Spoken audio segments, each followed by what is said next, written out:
Good morning dear student. आज हम आपको आपके सिलेबस में आपका फ्यूचर कंटिन्यूअस टेंस पढ़ाएंगे। फ्यूचर कंटिन्यूअस टेंस इस टेंस की पहचान है कि इस काल के वाक्यों के क्रिया के अंत में रहा होगा, रही होगी, रहे होंगे आदि शब्द आते हैं। रहा होगा, रही होगी, रहे होंगे या फिर रहेगा, रहेगी, रहेंगे, ये सारे शब्द आते हैं। इस टेंस की हेल्पिंग वर्ब है विल बी और शैल बी, और वर्ब की फर्स्ट फॉर्म में आप आईएनजी लगाएंगे। किसके साथ विल बी, किसके साथ शैल बी आपको पता है। आई और वी के साथ शैल बी और सबके साथ विल बी। आई और वी के साथ आई और वी हो तो क्या लगाएंगे आप, शैल बी, और सबके साथ विल बी। और सब जितने भी कर्ता आएंगे वो चाहे सिंगुलर हो या प्लूरल हो उसके साथ आप विल बी लगाएंगे। यदि जैसे आपका आ जाए यू, यू आएगा तो लोग सोच में पड़ जाएंगे यू तो बहुवचन है, क्या हम इसमें शैल भी लगा दें? तो नहीं, आप यू बहुवचन भले ही है लेकिन आप इसके साथ विल बी ही लगाएंगे, ना कि शैल बी। आइए अब हम चलते हैं अपने एग्जाम्पल पर। मेरा भाई स्टेज पर गाना गा रहा होगा। मेरा भाई स्टेज पर गाना गा रहा होगा। रहा होगा आया है इसलिए आपने पीछे से देख के पहचाना कि ये कौन सा टेंस है, फ्यूचर कंटिन्यूअस टेंस। अब इस टेंस की पहचान आपको पता है। अब आप सोचेंगे इस टेंस में कौन सी हेल्पिंग वर्ब लगती है, तो विल बी और शैल बी। वर्ब की फर्स्ट फॉर्म में आप आईएनजी लगाइए और शेष जैसे आप करते आए हैं वैसे ही करेंगे। तो मेरा भाई स्टेज पर गाना गा रहा होगा। सबसे पहले मेरा भाई, किसकी इंग्लिश लिखेंगे आप, मेरा भाई। मेरा भाई की इंग्लिश क्या होगी, माई ब्रदर, माई ब्रदर। अब आप शैल भी लगाएंगे या विल भी लगाएंगे, तो आपको पता है कि हम और सबके साथ तो विल भी ही लगाएंगे आई वी को छोड़कर, तो आप लगा दीजिए विल बी। अब वर्ब लिखना है। वर्ब इसमें क्या है, गा रहा है। गाने की इंग्लिश सिंग, सिंग में आईएनजी जोड़ दीजिए, singing a song, a song. कहाँ गा रहा है, स्टेज पर, तो हम लिखेंगे on stage, on the stage. Stage English he word है, इसकी हिंदी होती है रंगमंच। चपरासी स्कूल में घंटी नहीं बजा रहा होगा।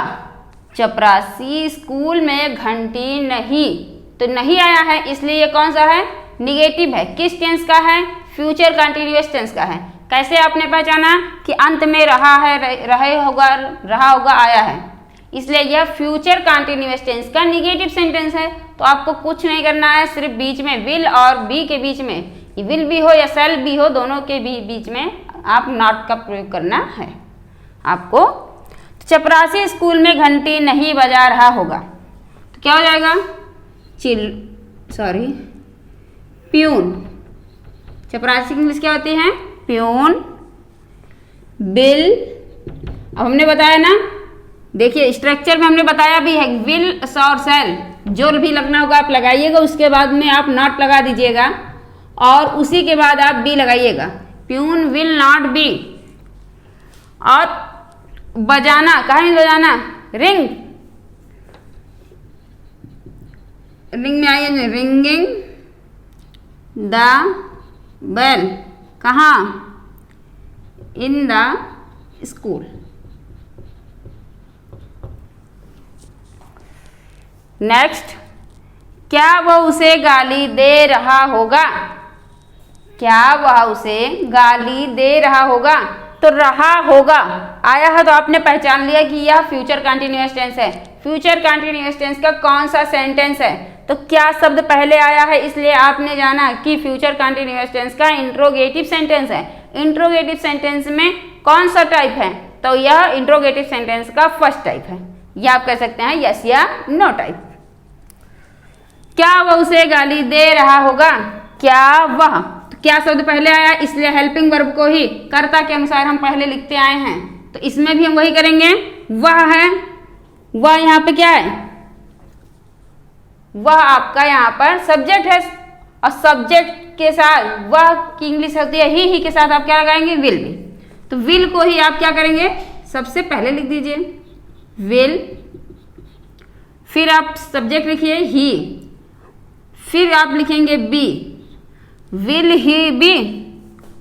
अब गाली देना, बहुत सारे बच्चे क्या करते हैं, देने की इंग्लिश अलग से लिखते हैं, लेकिन देने की इंग्लिश, अब बहुत लोग कहते हैं गिविंग, लेकिन नहीं, आप गाली देने की इंग्लिश होती है अब्यूज। क्या होती है, अब्यूज। अब्यूज आप लिखे तो हो गया वो गाली देना। हमने आपको पहले भी बताया है कि वर्ब वही होता है जिसके अंत में ना नी ने आता है। तो will he be abusing him, question mark लगा दीजिए, will he be abusing him. वह वहां इस समय क्या कर रहा होगा? वह वहां इस समय क्या कर रहा होगा? तो यह है आपका इंट्रोगेटिव सेंटेंस, और इंट्रोगेटिव सेंटेंस का यह आपका सेकंड टाइप है, क्योंकि कहाँ, क्यों, कब, कैसे बीच में आया है। तो आप सबसे पहले ये जो क्या शब्द आया है इसकी इंग्लिश पहले लिख लीजिए, तो क्या हो जाएगा, व्हाट। फिर आप हेल्पिंग वर्ब लगाइए इस टेंस की, वह के साथ क्या लगेगा, विल, फिर ही लगाइए। नहीं, नहीं आया है इसलिए हम नहीं की इंग्लिश नहीं लिखेंगे। उसके बाद आप लगा दीजिए बी, क्या करना, फिर आप देखेंगे वर्ब, करना, करने की इंग्लिश डू, डू में ही आईएनजी जोड़ दीजिए, डूइंग। कहां पर, देयर, एट दिस टाइम।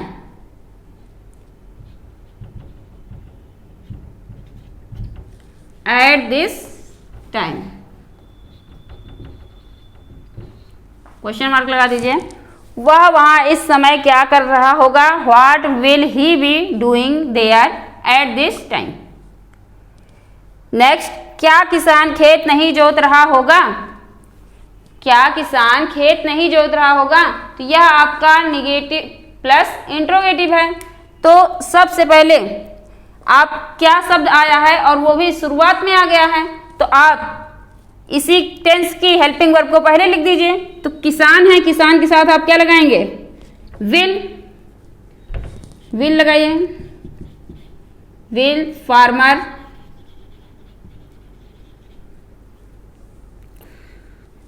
अब नहीं भी आया है तो आप बी से पहले नॉट लगाएंगे।